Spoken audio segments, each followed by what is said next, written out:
大家好，欢迎来到听书学史。现代人常常不自觉地在日常饮食中积累毒素，这不仅对身体有影响，也会影响心态。你们知道吗？如果不及时清除体内的毒素，不仅会对身体造成影响，最终也会影响到心态，导致身心俱疲。因此，今天我带来了一本能够帮助我们通过饮食方法和习惯来清除体内毒素的书籍。宫岛贤也先生的著作《心态、九成和饮食相关》，让我们一起学习如何通过饮食来调整心态和身体，掌握最有效的排毒饮食方法吧。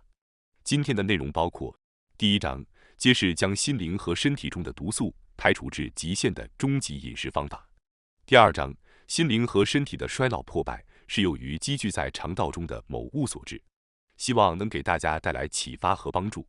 首先是第一章，揭示将心灵和身体中的毒素排除至极限的终极饮食方法。作者指出，现代人的饮食习惯往往会导致体内不知不觉地积累毒素。如果你感觉情绪低落、思维迟钝、体力下降、记忆力减退等问题，很可能是因为体内积累了毒素。为了消除身心的毒素，最重要的就是改变饮食习惯，避免给身体带来过大的负担。当我们减少对身体的负担时，就能防止体内毒素的积累，并且还能排出已经积累的毒素。过度进食和暴饮暴食是对身体造成负担的典型行为，也是毒素积累的主要原因。大家都有过吃得太多后次日感觉身体疲倦的经历，这就是体内毒素积累的表现。因此，通过控制饮食量和合理安排饮食时间也是非常重要的。这本书主张将一天分为3个周期，以确保我们的饮食不会导致身体积累毒素。第一个周期是从凌晨4点到中午，这段时间被称为排泄时间，也是身体排除毒素的时段。第二个周期是从中午到晚上8点，被称为摄取时间，这时身体主要需要摄取食物和营养。第三个周期是从晚上8点到凌晨4点，被称为吸收时间，此时身体会从白天摄入的食物中吸收营养并加以利用。这个周期模式非常熟悉，对吧？在我们的频道中，我们也介绍过16小时进食法，重点是在中午到晚上8点这个时间段摄取食物。另一个重要的方面是排泄时间。当我们想要保持身体健康时，往往只关注了食物摄入，比如当电视或其他媒体介绍某种被称为健康食品时，我们会兴高采烈地大量摄入这些食品，甚至加上补充剂，认为这样可以使体内更加健康。然而实际上，身体并没有因此变得更加健康，这是因为我们过度关注了食物摄入而忽略了排泄。身体更希望排毒，而非单纯吸收营养。作者指出，排泄对于身体健康至关重要。如果排泄功能出现异常，废物将在体内积累，这些积累的废物就是我们所说的毒素。很多视频和书籍常提到身体积累毒素，实际上指的是食物摄入后未能顺利排出而在体内积累的物质。也就是说，食物摄入过量会增加身体积累毒素的风险，即使食物中含有很多对身体有益的物质，过量摄入的营养物质也会在体内堆积成毒素。因此，适量摄入食物是非常重要的。这些毒素主要积聚在身体的哪里呢？印度的传统医学阿育吠陀教导我们，毒素主要积累在身体的消化系统、血管和淋巴系统中。例如，摄入过多的动物性脂肪会在血管内积聚成胆固醇，并转化为过氧化脂质。这种过氧化脂质是体内有害毒素之一，会在血管内堆积，导致血管老化和受损。当大便在肠道内积聚，逐渐形成宿便并释放甲烷等毒素时，你们中间有没有经常感觉经常放屁呢？如果是这样的话，可能是因为宿便堆积导致甲烷等毒素大量产生。积聚的毒素会破坏肠道黏膜，引起肠壁溃疡，影响营养吸收，甚至还可能成为息肉或肿瘤的温床，结果导致肠道环境紊乱，影响全身健康。近期的研究表明，肠道不适会影响大脑神经系统，导致自律神经失调，破坏荷尔蒙平衡，甚至影响心理健康。本书的标题正是表达了饮食对心理健康的巨大影响。那么，要想适当的排出毒素而不让其积聚，应该采取什么措施呢？针对这一点，之前介绍的排泄时间，即从凌晨4点到中午的时间段，就显得至关重要。很多人都习惯在早上完成排便，这是非常合适的行为之一。清晨排便可以帮助清理前一天晚上摄入的食物残渣，保持一天的健康节奏。因此，避免在早晨食用会妨碍排便的食物非常重要。在本频道之前介绍的有的书籍中，曾经建议早晨不进食，但本书中提到水果是可以作为早餐的例外。习惯了空腹的人可以坚持不进食，但如果无法忍受空腹感的话，可以选择吃一些喜欢的水果，这样就能心理上更轻松地改变饮食习惯了。接下来，我们来简要解释一下为什么水果可以作为早餐吃的唯一食物。正如之前所解释的，根据人体生理周期来看，早上顺畅排便是非常重要的。早晨醒来时，身体会优先排泄大便和尿液等废物，这是身体自然的生理节律，同时也会通过排便来调整自主神经。早晨吃一些不会干扰肠道排便活动的食物，对保持健康生活至关重要。水果富含酵素，这意味着它们可以在不给消化系统增加负担的情况下被摄取，结果是肠道排便节奏和功能不会受到干扰。此外，水果作为单独食用时，有助于胃肠消化。如果将水果与其他食物如米饭、面包、肉类一起食用，水果会在胃中发酵腐烂，这已经被证明会影响消化，并可能导致气体产生。根据作者的观点，水果应该单独食用，特别是在考虑早、午、晚3餐时，只有早上单独食用水果才是最佳选择。这是一个良好的习惯，有助于保持正常的排便。如果你选择在早上吃水果，就要有意识地保持这个习惯。当然，就像我们以前推荐的那样，不吃早餐也是一个很好的选择，但是绝对不能忽视饮水。无论是否吃水果，都应该在上午喝足够的水，这是本书和其他书的共同观点之一，旨在促进排便并补充睡眠期间丢失的水分。多喝水有助于排毒，这是为什么呢？因为我们身体的近70%是由水构成的。如果身体缺水，会发生什么呢？血液会变得粘稠，导致血液循环不畅。血液循环不良意味着全身细胞无法获得足够的氧气和营养物质，这会直接影响细胞的正常工作。血液还负责收集全身细胞产生的废物，如果血液循环不畅，全身就会积聚废物，这就是身体积聚毒素的状态。长期下来，这些毒素会导致细胞炎症。如果你感觉身体疲倦、状态不佳或皮肤干燥，可能是因为体内缺水。现代人普遍缺水，因为他们不喝足够的纯水，反而大量饮用含糖的运动或营养饮料。这些饮料不是纯水，会使血液粘稠，影响细胞新陈代谢，导致体内毒素堆积。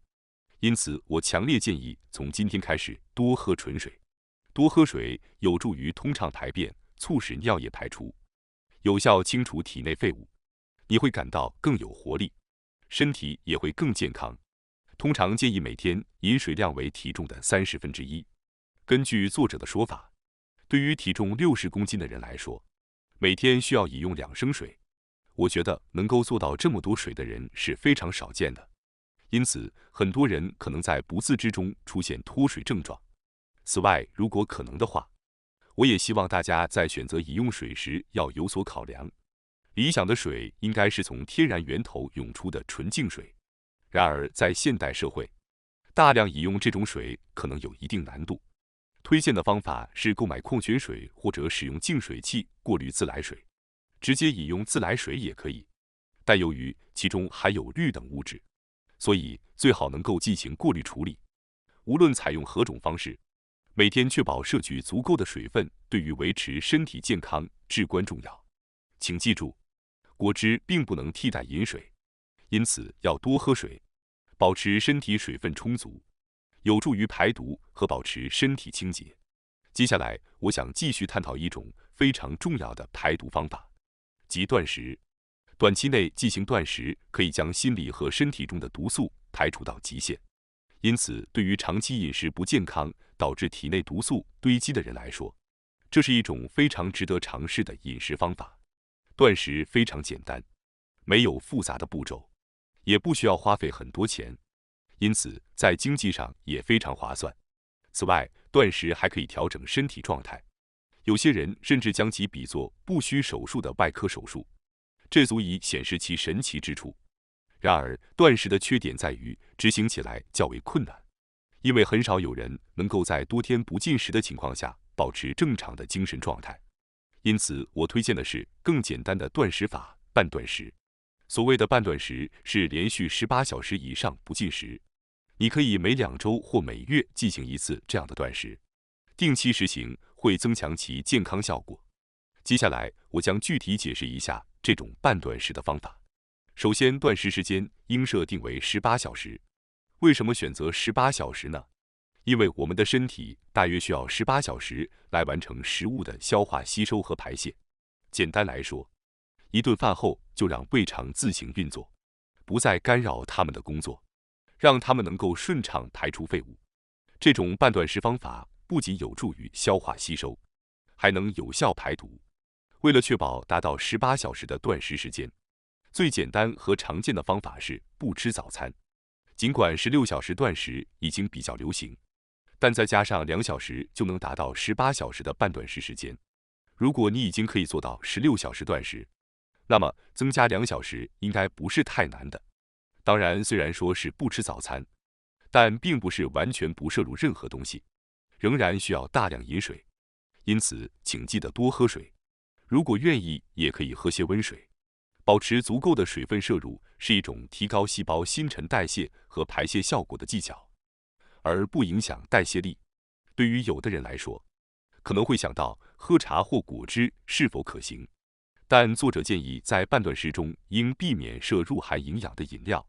虽然市面上常见断食伴侣如酵素饮料，但作者指出，即使这些饮料也应避免。原因在于，补充营养会刺激胃肠运动，破坏断食的效果。大家进行断食的目的是什么呢？应该是为了让胃肠得到休息，促进消化吸收和排泄，彻底排除体内毒素。但如果在断食期间摄入营养物质，那么就会失去断食的意义。因此，在断食期间应该心怀排毒的目的。当感到饥饿时，多喝水，而不是摄入其他饮料。单纯喝水可能会降低体温，因此也应该适量喝温水，体验那种像胃肠在享受温泉一样的感觉。建议大家也尝试这种方式，体验这种奇妙的感觉。接下来是第2章，心灵和身体的衰老破败是由于积聚在肠道中的某物所致。你们听说过玄米菜食这种饮食习惯吗？这是通过以水果、蔬菜和玄米为主食来排毒的健康饮食方式，结合前面介绍的半断食方法，可谓是一招制胜的组合。毒素会迅速排出，身体也会得到净化。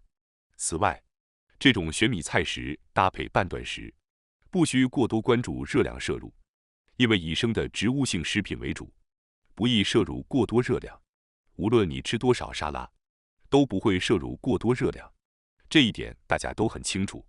这意味着在排毒的同时也可以减肥，是一种非常棒的饮食方式。因此，我们将深入探讨这种出色的饮食方式——玄米菜食。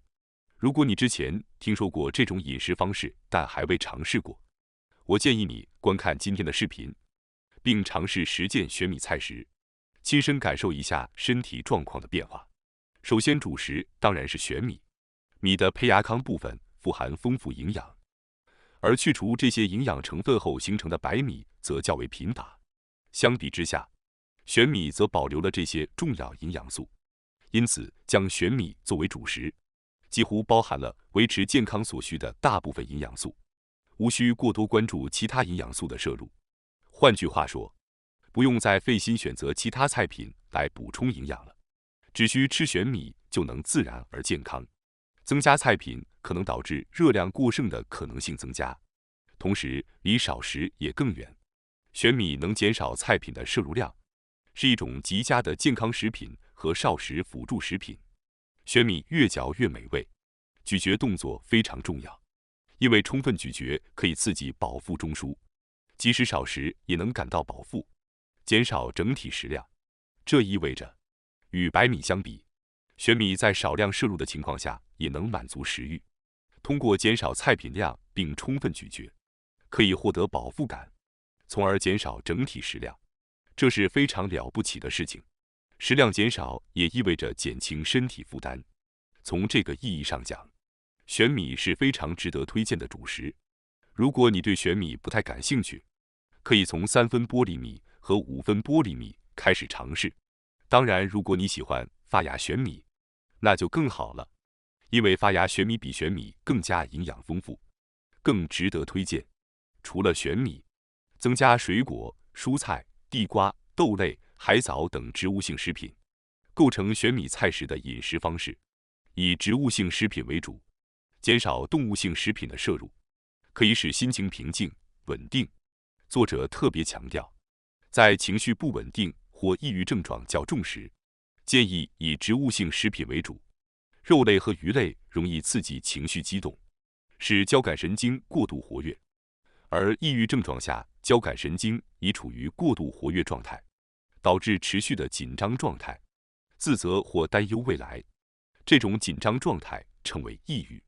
为改善这种状况，以植物性食品为主的饮食生活更为适合，因为它不会刺激交感神经，有助于平静心情、稳定情绪。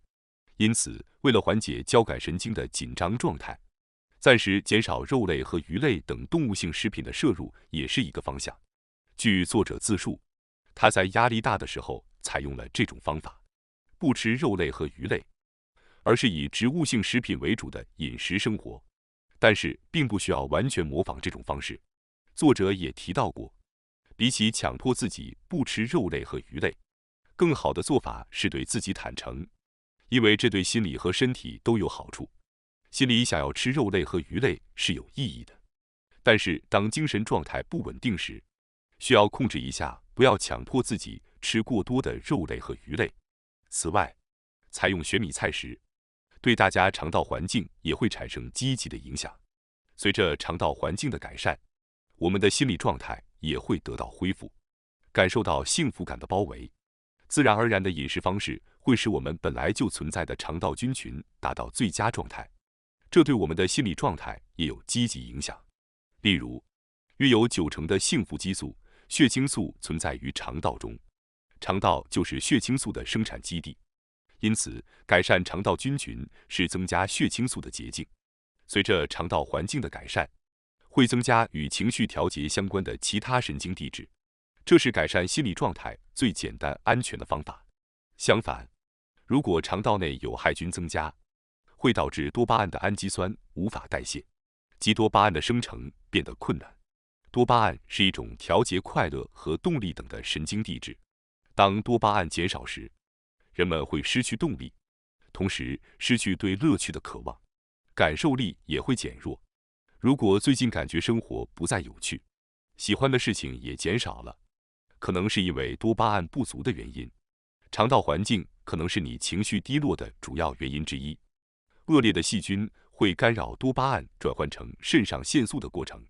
肾上腺素是我们重要的神经传递物质之一，能提升集中力和判断力。肾上腺素不足会导致缺乏兴奋、动力和集中力等感觉。当多巴胺和肾上腺素都不足时，会出现对任何事情失去兴趣、动力不足、无法保持专注等症状。这正是抑郁症的特征之一。总而言之，肠道环境的恶化直接影响心理状态，可能导致抑郁症的出现。同时，肠道状态也直接影响大脑功能。当我们出现便秘或排便不畅时，可能会感到缺乏动力和情绪低落，这其中一个原因是肠道问题。因此，保持良好的肠道环境对于多巴胺、肾上腺素以及血清素的正常生成至关重要。这些神经传递物质对于维持心理健康和幸福感至关重要。要改善肠道健康，首先就是刚才介绍的是玄米菜食。糙米富含有利于维持肠道健康所需的纤维素，并且通过食物摄取提供肠道细菌所需的营养素。此外，动物性蛋白质如肉类和鱼类被发现是有害菌的营养，因此暂时减少这些食物的摄入量也有助于改善肠道环境。同时，提供对肠道舒适的饮食也非常重要。少食或者进行断食可以清除肠道内的残留物质，减少有害菌的食物来源，从而自然改善肠道菌群，避免摄入对肠道不利的食物。积极摄取有益的食物可以维持肠道健康，这一点需要格外注意。最有助于肠道健康的食物应该是发酵食品，因为它们富含有助于维持肠道菌群健康的乳酸菌。自古以来，日本就拥有丰富的发酵食品可供选择。日本有着如此丰富的发酵食品资源，这是一件非常令人感激的事情。即使是喝味噌汤也能摄取到乳酸菌，而在鱼类料理中加入酱油也能获取乳酸菌。发酵食品中的乳酸菌含量丰富，通过食用发酵生菜也能补充酵素。